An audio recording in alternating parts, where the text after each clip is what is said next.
네, 1%대 초저금리 시대에 접어들면서 우리 부동산 시장에도 요즘 봄바람이 부는 것 같습니다. 주택 거래량이 10년 만에 최대를 기록하고 있습니다. 그리고 요즘 아파트 모델하우스에 가면 한동안 사라졌던 떴다방까지 생겨났다는 소식도 들리고 있습니다. 또 오늘부터 시작되는 안심 전환 대출이 우리 부동산 시장에 긍정적인 영향을 미칠 것으로 보인다는 분석도 있는데요. 정철진 경제평론가, 장재현 리얼투데이 리서치 팀장과 함께 분석해 보겠습니다. 네. 두 분 어서 오세요. 예, 안녕하세요. 자, 먼저 오늘부터 시작되는 안심 전환 대출. 사람들이 워낙 많이 몰리니까 은행 창구에 지금 직원들도 더 배치를 해놓고 콜센터 직원들도 늘리는 등 지금 은행이 지금 대비를 하고 있다는데 어떻게 예상하세요? 많이 좀 신청할까요? 신청은 근데 좀 뚜껑을 열어봐야 될 것 같습니다. 일단은 금액 자체가 올 5조 한도로 이제 일단은 정해져 있기는 한데 이게 이제 소위 말하는 원리금을 같이 갚아야 되는 거거든요. 예. 그래서 이제 결과가 나오게 되면 오늘 이따가 오후쯤에 나오게 되겠죠. 어느 정도 경쟁률이고 이미 다 마감이 됐는지를 확인할 수 있을 것 같습니다. 예. 네, 과연 나에게 더 유리한 건지 아닌지 좀 알아봐야 갈아탈지 될것 말지 같아요. 좀 고민을 해봐야 될 텐데 그래서 안심 전환 대출이 뭔지부터 그래픽 통해서 좀 간단하게 짚어주시죠. 예, 간단하게 보면 일단은 변동금리나 일시 상환을 하는 것을 이제 고정금리 분할 상환으로 좀 바꾸는 대출이라고 볼 수 있고요. 또 금리가 연 2.5%에서 2.6%로 저금리로 주어지면서 아무래도 이자 부담을 좀 낮췄습니다. 또 만기 10년에서 30년까지 그래서 좀 기간을 길게 두었고 중도 상환 수수료도 최대 1.2% 정도로 해주면서 아무래도 이제 대출 부담을 좀 낮추겠다라는 어떤 정부의 의지가 아닌가 이렇게 생각이 됩니다. 금리가 좀 많이 싸지는 대신에 원금이랑 이자를 매달 쪼개서 갚아야 된다는 게 핵심인데 아무나 할 수 있는 거 아니에요? 조건도 좀 맞아야 된다고요? 일단은 주택담보대출을 받아야 되니까 집이 있는 분이 돼야 되겠고 시중은행에서 받아야 되겠고 그것도 1순위로 받아야 된다는 아주 기본 조건이 있습니다. 그다음에 변동금리 대출이 이제 해당자가 되고요. 고정금리 대출 같은 경우에는 이제 이자를 낸다거나 좀 몇 가지 고정금리 대출은 좀 복잡한데 따로 확인해 보셔야 될 것 같고요. 일단 전체 대출을 한 다음에 1년 이상이 경과돼야 된다는 거 확인을 꼭 하셔야 되고 그 대출을 받으려는 그 주택담보가 총 9억 이하여야 됩니다. 집 가격이 9억 원 아래여야 된다. 예, 아래여야 되는데 저 9억도 지금 문제가 좀 돼요. 이제 KB 시세로 판단을 하게 되는데 8억 8천, 8억 9천, 9억 2천 이렇게 거래된 집들이 지금 있거든요. 아하. 이 경우에는 주택금융공사가 이제 전적으로 판단을 한다고 합니다. 일단 신청을 받게 되고요. 그러니까 좀 애매한 부분이 있고 어쨌든 대출 가액은 총액 5억을 넘지 못하게 됩니다. 저런 부분들은 반드시 확인하셔야 되겠죠. 자, 159만 기억하면 되겠네요. 그렇네요. 자, 그런데 이게 그렇다면 이게 만능이냐? 아까 잠시 얘기 있었습니다만 이게 지금은 이자만 갚는 분들이 이제 원금도 같이 갚아야 된다는 그런 부담도 있는 거 아니겠습니까? 어떻습니까? 만능입니까? 이 창구에서 좀 이렇게 옆에서 취재를 좀 해봤는데 상담을 오래 하시다가 안 되겠네요 하고 가시는 분들이 굉장히 많습니다. 지금 이제 가장 많이 저 사출을 요구하시는 분이 한 2억에서 2억 5천 정도의 이제 대출이 있으십니다. 변동금리에. 예. 그럼 이제 저걸로 갈아타면 굉장히 좋죠. 왜냐면 이자율이 한 3.8%, 3.6%시거든요. 예. 2.6%, 많아봐야 2.65%인데 상담을 쭉 하다 보면은 당장 다음 달부터 130만 원을 내야 됩니다. 원금과 원금까지 이자. 해서. 예. 거기서부터가 이제 많은 분들이 포기를 하세요. 또 일각에서 착각하시는 거 하나 말씀드리면은 2억이 있습니다. 1억은 안심전환 대출로 바꾸고 1억은 기존의 이자만 갚고 이런 생각을 하시는데 안 됩니다. 안 돼요. 왜냐하면 1순위 대출이어야 되기 때문에 몽땅 다 대출 받은 1순위를 다 전환해야 됩니다. 네. 그러니까 여기에서 많이 좀 상심하시고 가셔서 첫 번째 지금 나오고 있는 것처럼 원리금 상환 능력이 정말로 중요합니다. 그리고 두 번째가 바로 이제 또 내려가면 그렇죠. 어떨 거냐. 또 내려가면 이제 아니야. 다음 달, 다다음 달 이게 20조니까 매달 5조씩 쪼개질 텐데 네. 다음 달에 기준금리가 또 인하했다. 그럼 지금 이제 2.6%인데 이게 한 또 2.4%짜리가 나오게 되면은 어쨌든 0.2%포인트라고 해도 크지 않습니까? 네. 또 추가 금리 인하의 가능성. 이 두 가지가 굉장한 복병이겠다. 이렇게 보여집니다. 네, 자칫 이자 압박 혹 때려다가 원금까지 혹 하나 더 붙이는 격이 될 수도 있기 때문에 나에게 좀 원금 상환 능력이 있는지를 확인해 봐야 될 것 같고요. 좀 더 자세히 알아보기 위해서 회사원의 월 수입 300만 원인 회사원의 경우를 사례를 통해서 저희가 좀 더 짚어보도록 하겠습니다. 자, 회사원 A씨인데요. 한 달에 수입이 300만 원이고 주택담보대출 2억 원 20년 만기의 대출이 있습니다. 기존 대출과 안심전환 대출의 경우를 좀 비교를 해주시죠, 팀장님. 예, 기존 대출 같은 경우에 이제 A씨를 보면 금리가 약 3.5% 적용받았고요. 그래서 네. 연이자가 한 700만 원 정도 됐습니다. 반면에 이제 그 안심전환대출로 바꾸게 되면 연금리 2.6%에 연이자가 약 한 530만 원 정도 일단 되면서 이자는 170만 원 정도 차이가 170만 원 나죠. 정도 확 예. 떨어지네요. 네. 다음 그래픽 좀 볼까요? 네, 근데 여기 이제 원금까지 갚아야 되는 네. 거잖아요.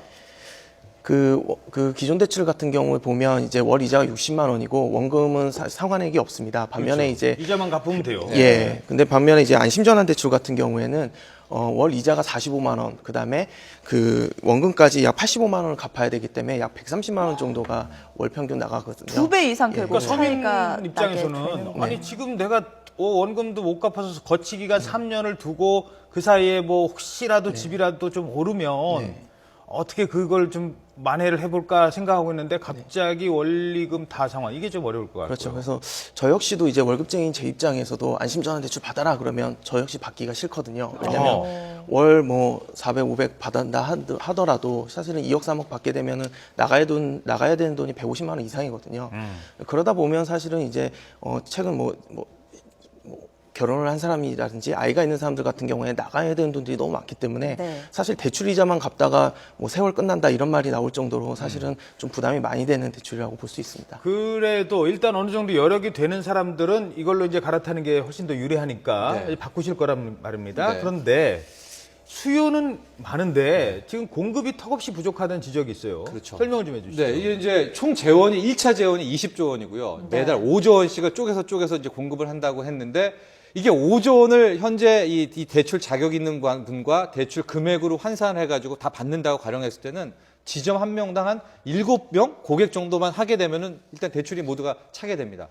그래서 왜 재원을 이렇게 적게 가졌느냐 그랬는데 어제 이제 임종용 금융위원장이 이 부분은 좀 많이 융통성을 둘 것 같습니다. 그래서 조금 늘리겠다. 예, 재원이나 뭐 월 이런 상관없이 원하면 일단은 해주는 쪽의 방향으로 가라 이렇게 돼서 아마 이 재원 문제는 이제 주택금융공사가 좀 더 이 확산을 시킬 수 있지 않나 생각을 하는데, 근데 실은 이제 안심전환 대출의 비난이 좀 지금 조금씩 나오고 있는 게 뭐냐면은 예. 이게 결국은 있는 사람들을 더 편의를 봐주는 게 아니냐는 얘기가 나오고 있어요. 서민보다는. 맞습니다. 왜냐하면 이게 20년 만기, 30년 만기 고정을 준다는 상품은 정말 베스트거든요. 무조건 받아야 그렇죠. 되는데 고정금리로 30년짜리를 2.5% 이거 진짜 2.5%, 예. 천국의 상품인데 파격적인 건데. 지금 보니까 2억 바꿀 수 있는 사람 월 130만 원 내는 분 그럼 결국은 여력이 되는 사람에게 또 혜택을 주지 않습니까? 네. 근데 원래 이 상품 나온 게 가계 부채 문제를 해결하는 건데 이 여유 있는 분들은 실은 연체 받을 그럴 확률도 없고 그냥 안전한 부채란 말입니다. 그러니까 오히려 이쪽이 지금 목적이 잘못되지 않았느냐 이런 지적도 있습니다. 예. 네. 자, 다음 주제로 넘어가죠. 그거 하나만 또 짚어보겠습니다.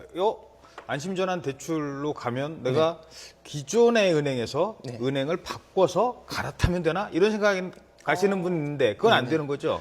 예, 그렇게는 안 되고요. 이제 변동금리 대출을 받았던 사람들 중에서 이제 그동안에 대출을 받았던 사람들 중에서 이제 대출이 1년 이상 된 사람들만이 그 안심전환 대출을 받을 수가 내가 있습니다. 거래하던 은행을 바꿔서는 절대 받을 수 없는 네, 거죠. 네, 예. 그런 네. 면에서는 은행 입장에서는 좀 네. 그 어느 정도 수요 예측이 좀 가능할 것 같습니까? 그런 측면에서는?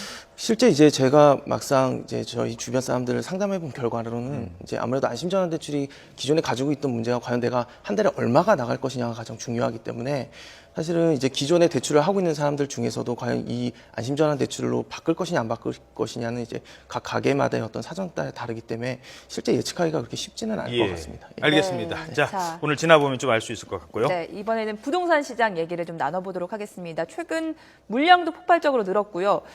없어졌던 떴다방까지 등장할 정도로 지금 기대감이 큰데요. 과연 부동산 시장 봄은 올까요? 어떻게 예상하십니까? 뭐 이미 봄은 왔다 이렇게 얘기하시는 분들도 참 많은데요. 네. 근데 다른 한면적으로는 이제 전세 난민들의 어떤 피난처가 주변 신도시로 다 가고 있는 것이 아닌가 이런 어떤 우려스러운 목소리도 수도권으로 많습니다. 다. 예. 네. 결국에는 이제 서울의 주요 지역이라든지 혹은 어떤 주요 어떤 살만한 곳들의 어떤 사는 사람들의 어떤 전세값이 너무 오르다 보니까 이 사람들이 결국에는 전세 대출을 받으나 내 집 차라리 마련 사나. 대출을 받으나 이제 똑같은 어떤 대출이자 부담을 거의 비슷하게 내야 되는 상황이 왔거든요. 네. 그리고 또 이제 반전세라는 개념이 생기면서 월세까지 내야 되는 이런 이제 악조건이 생기면서 결국에는 이제 신도시 주변에 좋은 뭐 주거 환경이 좀 뛰어난 곳으로 사람들이 몰리면서 아무래도 이제 분양 시장이 좀 호황을 맞이한 것이 아닌가라는 생각이 됩니다. 자, 그러면 그래프를 통해서 몇 가지 팩트 체크하고 질문 드리도록 하겠습니다. 먼저 최근의 주택 거래량입니다. 함께 보시죠. 자, 2월 달에 주택 거래량이 좀 많이 늘었어요. 네, 12,990건입니다. 전달보다 18%나 폭발적으로 늘었습니다. 예. 그리고 서울 아파트 거래량도 특히 확인해 서울 볼까요? 지역, 예. 네. 서울 지역이 많이 늘었어요. 네, 8,389건, 지난해 3월보다 37% 늘었습니다. 예, 이게 지금 거래량이란 말이에요. 옛날에는 거래가 안 돼서 뭐 이 부동산 중개업 하시는 분들 이거 뭐 맨날 뭐 문의만 있고 문의조차도 없다. 전화도 그냥 못 받는다 했는데 거래량이 늘었고요. 네. 분양 시장도 한번 볼죠. 네, 4월 분양 물량 5만 7천여 채를 앞두고 있습니다. 지난해 4월과 비교했을 때 무려 52.7%나 폭발적으로 증가했습니다. 예. 자, 그러니까 전세는 못 찾고 그리고 이제 월세는 또 많고 월세가 오늘 앞서 전해드렸는데 30%가 네. 잘한다고 합니다. 와. 이제. 자, 이 추세 어떻게 보십니까? 일단은 거래가 터진 건 맞습니다. 거래 아까 서울 아파트 나왔는데 2월에 8,000건 터졌다는 거는 말도 안 되는 거래량이거든요. 보통 서울 아파트가 10,000건 터지면은 이 호황에 왔다라는 건데 이게 10,000건이 문제 한 4월, 5월 봄 때 10,000건인데 2월에 8,000건은 대단한 건데 좀 안타까운 게 가격이 안 움직여요. 그래서 거래가 이 정도로 지금 계속 터지고 있는데 왜 가격이 안 움직이지? 육아하는 체크 포인트인 것 같고요. 네. 청약 시장도 분명히 봄바람이 오긴 왔는데 약간 지역별로 많이 차이가 있는 것 같아요. 뭐 위례, 동탄 이런 데는 뭐 5대1, 6대1 나오지만은 또 외면 받는 곳도 있고 그래서 이게 아직은 봄바람이긴 맞는데 네. 꽃샘추위가 남았는지 안 남았는지 좀 확인해 봐야 될 것 같아요. 지역별로 뭐 보는 거는 아무래도 전문가시니까 요즘 어떻습니까? 지역별로 좀 구체적으로 좀 얘기를 해주시죠. 일단 지금 뭐 앞서 말씀하신 것처럼 이제 동탄이라든지 위례, 그다음에 뭐 마곡 이런 어떤 김포 한강이라든지 수도권에 있는 주변 신도시 같은 경우에는 아무래도 사람들이 집중이 되고 있습니다. 특히 네. 이제 청라지구 같은 경우에는 굉장히 악성비 분양으로 고생했던 지역이거든요. 근데 그 지역들이 지금 미분양이 틀리고 어허. 가격이 이제 어느 정도 상승을 했거든요. 예. 최근까지만 해도 불과 2년 전까지만 해도 청라지구는 이제 분양가보다 한 30% 가량 가격이 떨어져 있었습니다. 오히려. 근데 한 90% 수준까지 지금 회복한 상태고요. 그러다 보니까 이제 집을 사야 될 땐가 이래서 좀 더 무리하게 좀 집을 사는 사람들도 역시 늘어나고 있어서 좀 아하. 우려스러운 점이 아닌가 이렇게 생각이 듭니다. 네, 이렇게 부동산 시장이 활기를 찾으면서 많은 분들이 과연 지금 집을 사야 할지, 산다면 어디가 좋을지 궁금증들이 많으신 것 예. 같은데요. 그래서 저희가 거리로 직접 나가서 올 봄 부동산 시장에 대해서 궁금한 점들 질문 받아봤습니다. 함께 보시죠. 지금 뭐 전세값이 올라서 그런데 그냥 집을 사는 게 나은 건지 아니면 아직 전세로 계속 사는 게 나은 건지 어떤 게 낫나요? 네. 가장 전세 큰 고민, 값. 예, 저 고민 간단하게 답변하기 좀 어렵습니다만, 네. 뭐 사례다 다른 네, 네. 뭐라고 조언해 주시겠습니까? 보통 제가 이제 제 지인들한테 이제 분수에 맞게 살아라고 얘기를 먼저 하거든요. 분수에 맞게 살아라. 예. 지금 뭐 이자 싸다고 해서 대출 많이 받았다가는 큰일 납니다. 결국엔 지금 경기적인 상황이나 어떤 주변 여러 여건들을 생각해야 되는데 저금리라고 해서 무조건 대출을 많이 받아서 집을 사야 될 때는 아니거든요. 그리고 중요한 점은 이제 결국 사람들이 몰리는 지역이 거래가 더 잘 되고 그만큼 이제 주거 환경도 좋기 때문에 사람들이 몰리는 거거든요. 따라서 조금 더 비싸더라도 웬만하면 사람들이 많이 가고 좋다는 지역으로 가는 게 차후에 어떤 황금성을 위해서라도 좀 좋다 이렇게 조언을 해주거든요. 따라서 가장 중요한 건 지금 이제 전세값 대비해서 매매값 대비 전세값이 너무 많이 올랐기 너무 많이 때문에 올랐어요. 내 집 마련을 살 수 있는 사람들이라면 수도권의 주요 택지라든지 신규 아파트들 분양을 좀 노려보는 게 아무래도 좀 좋지 않을까 이렇게 조언을 하고요. 반면에 이제 전세값의 어떤 그 급등으로 인해서 집을 사야겠다는 생각은 가지고 있지만 사실 가계 부담 때문에 좀 내 집 마련이 어려운 사람들 같은 경우에는 한 템포 좀 늦춰서 생각을 하시는 것도 그렇게 바쁜 시장은 아니거든요. 결국에는 지금 터진 지가 이제 1년 정도 돼가고 있기 때문에 사실은 저희가 과거에 경험했듯이 한번 상승 곡선이 있으면 다시 하락할 수 있는 그런 상황이 있고 또 기존에 이제 계속해서 물량이 공급되다 보니까 어느 순간에서는 분명히 이게 포화 상태가 올 수 있는 가능성도 있거든요. 따라서 지금 당장 급한 상황은 아니기 때문에 네. 차차 어떤 자기의 어떤 상황에 맞게 내 집 마련을 하는 게 지금 가장 중요한 그 시기가 아닌가 이렇게 네. 생각이 됩니다. 분수와 상황에 맞게라는 조언을 주셨고요. 계속해서 두 번째 시청자 질문도 만나보도록 하겠습니다. 함께 보시죠. 저 같은 경우는 안심전환 대출이 이게 조건이 맞지 않는데 그 다음 대책은 어떻게 되는지 좀 그런 것이 궁금합니다. 네, 아까 안심전환 대출 얘기 나눠봤는데 159 조건에 안 맞는 분들도 계시잖아요. 네. 이런 분들은 어떻게 하면 좋을까요? 그래서 저도 처음 안심전환대출 나왔을 때 이 방향이 좀 잘못됐다. 그래서 저는 이제 2호 안심전환대출을 좀 건의하는데 2호는요 은행권으로 갈 게 아니라 네. 제2금융권에 가서 이분들에게 금리 혜택을 주는 그러니까 또 다른 측면의 안심전환대출이 정말 필요합니다. 왜냐하면 제1금융권에서 돈 빌리신 분들은 상대적으로 여유가 있어서 가계부채 1,100조 중에서 그나마 악성이 안 될 분들이 있어요. 그런데 지금은 이분들 중을 구제하고 이분들 중에서도 정말 여력이 있는 분들을 구제하는 상품이 나왔단 말이죠. 이거는 실은 조금 이 목적이 안 맞습니다. 그래서 제가 또 다른 이제 2차 안심전환대출이 나온다면 이번에는 이금융권에 가가지고 그분들 막 지금 6%대, 5%대 많거든요. 이분들을 좀 싸게 고정금리를 유도하는 이런 상품을 좀 개발해서 좀더 내놓으면 서민들을 어떨까? 위한. 그렇죠. 네. 이게 더 맞습니다. 쉽게 말해서 뭐 저축은행 예, 맞습니다. 예, 이금융권 쪽에서 받으신 가서, 분들. 예. 받을 수 있는 거기는 금리가 워낙 높잖아요. 예, 하고 위험한 건 그분들이 위험해요. 그러니까 그분들을 좀 빨리 유도하는 이런 쪽이 필요하지 않나 싶습니다. 예, 알겠습니다. 자, 그러면 세 번째 질문 또 들어보도록 하겠습니다. 어떤 점이 궁금하신지 들어보도록 하겠습니다.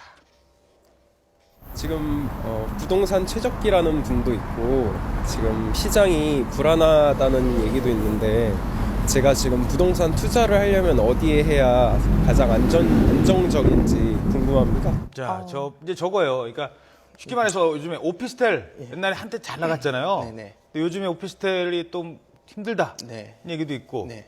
일단 어떻습니까? 네, 질문 자체가 가장 어려운 질문인 것 같습니다. 어디가 제일 좋냐라는 예. 질문은 어렵고요. 최근에 굉장히 투자 상품이 다양해졌거든요. 예. 그 외국 유학한 분들이 오셔서 전대차를 받아요. 그러니까 월세 주택을 월세로 받아서 외국인 임대를 놓거든요. 자기의 인프레를 이용해서 최근에 또 SNS라든지 혹은 뭐 다른 어떤 블로그라든지 카페를 통해서 외국인 임대를 놓고 임대를 놓는 그런 그래서 수익형 서비스에, 상품도 있습니다. 예, 계속 가는 그래서 이제 어떤 자본력이나 이런 거에 자기에 맞춰서 어떤 투자 전략들이 굉장히 많이 생겨났고 특히나 예전처럼 이제 아파트만 사면 돈이 된다는 시대는 지났기 때문에 특히 오피스텔이나 상가주택이나 혹은 어떤 이런 수익형 상품들을 또 많이 투자를 하고 있고 그 수익형 상품들이 예전처럼 어떤 단지 내 상가 혹은 대규모 상권이 정해진 어떤 그런 곳들보다는 어떤 소형 상권이라든지 동네 상권이라도 본인에 맞춘 어떤 그런 맞춤 전략의 어떤 컨설팅을 받아서 좀 독특한 어떤 커피숍을 연다든지 혹은 다른 어떤 교육 그다음에 조금 지방 같은 경우에는 구청이나 이런 데 엄마들 교육하는 게 많이 없지 않습니까? 네. 이제 그런 것들을 일부 서울에서 초빙을 해와서 교육하는 어떤 교육기관으로도 굉장히 많은 투자를 하고 예. 있고요. 이런 어떤 좀 더 부분들이 좀 많이 근본적인 있는 것 문제를 좀 같습니다. 돌아가 보면 금리가 낮아졌기 때문에 이 남는 자금을 어디다 투자할까인데 부동산에 투자하는 거 어떻게 보십니까? 저는 일단 좀만 부동산은 보고요. 네. 주식에 먼저 한번 갔다 오는 것도 나쁘지 않은 방법이라고 보여지거든요. 조금 더 지켜보고. 예, 좀 더 보고. 부동산 미국의 금리 인상이 있습니다. 어쨌든 그렇죠. 그거를 9월 달 확인을 해야 정도로 됩니다. 지금, 예, 네, 예, 예상이 되고 6월 있으니까. 아니면 9월인데 예. 그걸 왜냐면 부동산은 워낙 목돈 아닙니까? 예. 또 이 황금성이 그렇게 좋지가 않거든요. 그러니까 그 부분 지켜보시고 그 전에는 일단 한국 주식을 좀 보면서 치고 빠지기가 가능하니까 좀 미국의 금리 인상까지를 버텨보시면 어떨까 이렇게 좀 좋은 역시 돈은 유동성, 환금성 이게 그쵸. 중요하니까요. 예. 덕커덕 빚내서 사놨다가 나중에 미국 금리 인상하고 뭐 어떻게 예. 될지 모르잖아요. 알겠습니다. 자, 그러면 지역을 좀 중점적으로 그래도 부동산에 하나만, 투자한다면. 네. 하나만 좀 요거까지만 살펴보죠. 어느 지역에 따라 좀 다르지 않겠습니까? 예, 일단은 지금 가장 신도시들 중에서 이제 상가라든지 혹은 수익형 부동산들이 많이 나와 있기 때문에 예. 이제 분양을 받을 수 있으신 분들은 네. 아마 장기적으로 생각하고 들어가시는 게 자본 여력이 있으신 분은 괜찮을 것 같고요.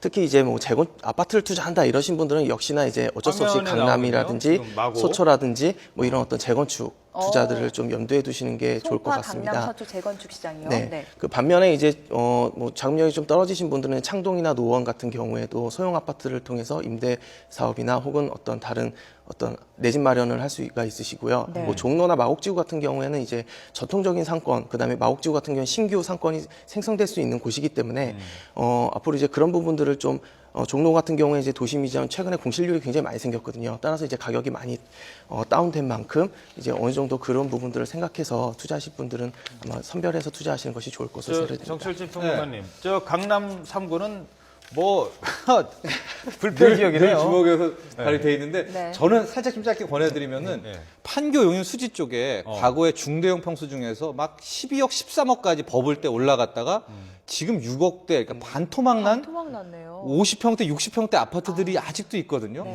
저는 그쪽을 좀 많이 권합니다. 왜냐하면 부동산이 정말 다시 타서 버블로 한번 간다면 그때 과거의 가격을 한 번 더 만난다 이런 법칙들이 있거든요.